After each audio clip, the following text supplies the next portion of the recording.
নমস্কার বন্ধুরা, শুভ দুপুর। চলে এলাম দুপুরের রেসিপি নিয়ে। আজ আমি দুটো পদ রান্না করেছি, আর দুটো পদ কিন্তু আমার বাড়িতে এসেছে।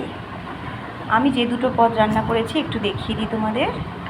আমি করেছি মূলো শাক ভাজা আর কই মাছের ঝোল। তোমরা কে কে কই মাছের ঝোল খেতে ভালোবাসো একটু কমেন্টে জানাবে।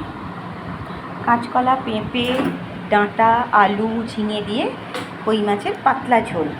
হ্যাঁ, এতে একটু ধনে জিরে বাটাও দিতে হয়। আর আছে, দেখতে পাচ্ছ, শঙ্কর মাছের ঝাল। এটা পাশের বাড়ি থেকে এসেছে, মানে ছোটো মামি দিয়েছে। আর চালতা দিয়ে ডাল, এটা দিদিভাই করেছে, আমি খেতে ভালোবাসি বলে দিয়েছি।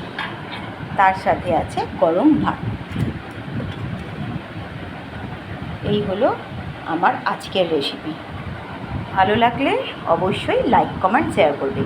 হ্যাঁ, আর একটা জিনিস বলতে ভুলে গেছি, সেটা হচ্ছে লেবু। ঝোল থাকলে তাতে লেবু না দিলে কিন্তু মজা পাওয়া যায় না। এখন রাখি, আসছি পরের কোনো ভিডিও নিয়ে।